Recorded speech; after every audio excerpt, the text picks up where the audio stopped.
Hi hello നമസ്കാരം. ആധാർ എന്നത് ഏതൊരു ഇന്ത്യൻ പൗരൻ്റെയും അതിപ്രധാനമായിട്ടുള്ളൊരു രേഖയാണ്. തുടക്ക സമയത്ത് ഒരു ആവശ്യവുമില്ലാത്ത അല്ലെങ്കിൽ ഒരു നിർബന്ധവുമില്ലാത്ത രേഖയായിരുന്നു ആധാർ എന്നുള്ളത്. എന്നാൽ ഇപ്പോൾ ഒരു സിം കാർഡ് എടുക്കുന്നത് മുതൽ വീട്ടിൽ ഗ്യാസ് എത്തിക്കുന്നവരെ ആധാർ അധിഷ്ഠിതമായിട്ടാണ്. അതുകൊണ്ട് തന്നെ ആധാർ എന്നുള്ളത് ഒരു നിർബന്ധ രേഖ തന്നെയാണെന്ന് പറയാം. ആധാറിൽ ഇപ്പോൾ നമ്മൾ ശ്രദ്ധിക്കേണ്ട വളരെ പ്രധാനപ്പെട്ട ചില കാര്യങ്ങളുണ്ട്. അതെന്തൊക്കെയാണെന്ന് നോക്കാം. പല ആളുകളും ആധാർ 2013 അതല്ലെങ്കിൽ 12 എടുത്തതായിരിക്കാം. അതിനുശേഷം കാര്യമായിട്ടുള്ള മാറ്റങ്ങളൊന്നും വരുത്തിയിട്ടുണ്ടാവില്ല. ചിലപ്പോൾ അവർ അഡ്രസ്സ് മാറ്റുകയോ ഫോൺ നമ്പർ ലിങ്ക് ചെയ്യുകയോ മാത്രമായിരിക്കും ചെയ്തിട്ടുണ്ടായിരുന്നത്. ആധാറിൽ നമ്മൾ ശ്രദ്ധിക്കേണ്ട പ്രധാനപ്പെട്ട, അതായത് ഏറ്റവും ഇമ്പോർട്ടൻ്റ് ആയിട്ടുള്ള ഒരു 3-4 കാര്യങ്ങളുണ്ട്. അതിലൊന്നാണ് 10 വർഷം കഴിഞ്ഞ ആധാർ പുതുക്കൽ, ഡോക്യുമെൻറ്റ് അപ്ഡേഷൻ എന്നാണ് അതിന് പറയുക.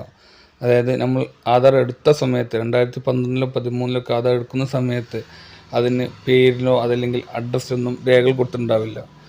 അത്തരത്തിലുള്ള ആധാർ ഓരോ 10 വർഷം കൂടുമ്പോൾ നമ്മുടെ ഡോക്യുമെൻ്റ് കൊടുക്കണം. അതായത് ഇന്ന അഡ്രസ്സിൽ ഇന്ന ആൾ താമസിക്കുന്നുണ്ട് എന്ന് തെളിയിക്കുന്നതിന് നമ്മൾ അഡ്രസ് പ്രൂഫും അതേപോലെ ID പ്രൂഫും വെച്ച് ഡോക്യുമെൻറ്റ് അപ്ഡേഷൻ ചെയ്യേണ്ടതാണ്. ആധാർ ഡോക്യുമെൻറ്റ് അപ്ഡേഷൻ പ്രധാനമായും 2 രൂപത്തിൽ ചെയ്യാം. ഒന്ന്, ആധാർ എൻറോൾമെൻറ്റ് സെൻ്ററായ അക്ഷയ സെൻ്ററോ അതല്ലെങ്കിൽ മറ്റു ആധാർ എൻറോൾമെൻറ്റ് സെൻ്ററിൽ ചെന്ന് നേരിട്ട് ഫിസിക്കലി ചെയ്യുന്നതാണ്. നമ്മൾ കറക്റ്റായിട്ടുള്ള ഒറിജിനൽ ഡോക്യുമെൻ്റ് വെച്ച് അപേക്ഷ കൊടുത്തു കഴിഞ്ഞാൽ ശരാശരി ഒരു 3 മുതൽ 1 മാസത്തിനുള്ളിൽ റെഡിയാവുന്നതാണ്. അതല്ലെങ്കിൽ നമ്മുടെ ആധാർ മൊബൈൽ നമ്പർ ലിങ്ക് ചെയ്തിട്ടുണ്ടെങ്കിൽ നമുക്ക് സ്വന്തമായി ഓൺലൈൻ ചെയ്യാം. ഇതിന് പ്രത്യേക ക്യാഷ് ആവശ്യമില്ല. അതല്ല, ആധാർ എൻറോൾമെൻറ്റ് സെൻ്ററിലാണ് നമ്മൾ ചെയ്യുന്നതെങ്കിൽ 75 രൂപ അവർ ഫീസ് ഈടാക്കുന്നതാണ്. മറ്റൊരു പ്രധാനപ്പെട്ട സംഭവമാണ് മൊബൈൽ നമ്പർ ലിങ്ക് ചെയ്യൽ. ഇപ്പോൾ ആധാറിൽ മൊബൈൽ നമ്പർ ലിങ്ക് ചെയ്യൽ നിർബന്ധമാണ്. ഏതൊരാവശ്യത്തിനും OTP ആവശ്യമുള്ളതിനാൽ തന്നെ ഫോൺ നമ്പർ ലിങ്ക് ചെയ്താൽ മാത്രമേ OTP വരികയുള്ളൂ. അതുപോലെ നമ്മൾ പല സിമ്മുകളും ഉപയോഗിക്കുന്നത് കൊണ്ട് തന്നെ ഏതാണോ നമ്മൾ ഇപ്പോൾ ഉപയോഗിക്കുന്ന സിം അത് ആധാറുമായിട്ട് ലിങ്ക് ചെയ്യേണ്ടതാണ്. ഫോൺ നമ്പർ ആധാറുമായി ലിങ്ക് ചെയ്യുന്നതിന് ആധാർ എൻറോൾമെൻറ്റ് സെൻ്ററിൽ ചെന്ന് ഫിംഗർ പ്രിൻറ്റോ അതല്ലെങ്കിൽ ബയോമെട്രിക് വിവരങ്ങൾ നൽകി പുതുക്കാവുന്നതാണ്. സാധാരണഗതിയിൽ ഒരു ദിവസം മുതൽ ഒരാഴ്ചക്കുള്ളിൽ തന്നെ ഫോൺ നമ്പർ ലിങ്ക് ചെയ്യാവുന്നതാണ്. മറ്റൊരു പ്രധാനപ്പെട്ട കാര്യമാണ് ആധാർ ബയോമെട്രിക് അപ്ഡേഷൻ, അതായത് മാൻഡേറ്ററി ബയോമെട്രിക് അപ്ഡേഷൻ. 5 വയസ്സ് തികയുമ്പോഴും അതുപോലെ 15 വയസ്സ് തികയുമ്പോഴും നമ്മൾ നിർബന്ധമായും ആധാറിലുള്ള ബയോമെട്രിക് വിവരങ്ങളായ ഫോട്ടോ, ഐറിസ്, ഫിംഗർ പ്രിൻറ്റ് തുടങ്ങിയിട്ടുള്ള വിവരങ്ങൾ പുതുക്കേണ്ടതാണ്. 5 വയസ്സ് പൂർത്തിയാകും ഉടൻ തന്നെ ചെയ്യണം. അതുപോലെ 15 വയസ്സ് പൂർത്തിയായാലും ചെയ്യണം. മാത്രമല്ല, നമ്മുടെ ആധാർ എടുത്തിട്ടൊരു 10-15 വർഷമായിട്ടുണ്ടെങ്കിൽ ബയോമെട്രിക് വിവരങ്ങൾ പുതുക്കുന്നതാണ് നല്ലത്. കാരണം നമ്മുടെ ഫോട്ടോ പല മാറ്റങ്ങളും വന്നിട്ടുണ്ടാവാം. ഇത്തരത്തിൽ ബയോമെട്രിക് വിവരങ്ങൾ പുതുക്കുന്നതിന് നിർബന്ധമായും ആധാർ എൻറോൾമെൻറ്റ് സെൻ്ററിൽ തന്നെ ചെയ്യേണ്ടതാണ്. അതുകൊണ്ട് തന്നെ ഈ ഒരു മാസങ്ങളിൽ, അതായത് ഏപ്രിൽ മെയ് മാസങ്ങളിൽ വലിയ തിരക്ക് അനുഭവപ്പെടാത്ത സമയമാണ്. നമ്മുടെ കേരളത്തിൽ പ്രധാനമായും ആധാർ എൻറോൾമെൻറ്റ് സെൻ്റർ അക്ഷയ കേന്ദ്രങ്ങളാണ്. അതുകൊണ്ട് തന്നെ ഈ മാസങ്ങളിൽ നിർബന്ധമായും ചെയ്യേണ്ടതാണത്. അതുപോലെ തന്നെ മറ്റൊന്നാണ് ഡെമോഗ്രാഫിക് അപ്ഡേഷൻ. അതായത് നമ്മൾ ചിലപ്പോൾ അഡ്രസ്സ് മാറ്റിയിട്ടുണ്ടാകാം. അതുപോലെ നമ്മൾ മാരേജ് കഴിഞ്ഞ് ഹസ്ബൻഡിൻ്റെ വീട്ടിലായിരിക്കാം.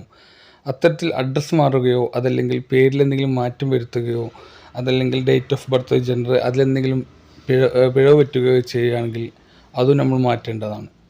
അത് മാറ്റുന്നതിനും നേരിട്ട് ആധാർ എൻറോൾമെൻറ്റ് സെൻ്ററിൽ ചെന്ന് ചെയ്യേണ്ടതാണ്. എന്നാൽ അഡ്രസ്സ് മാറ്റുന്നതിന് ഓൺലൈൻ വഴി സൗകര്യമുണ്ടായിരിക്കുന്നതാണ്.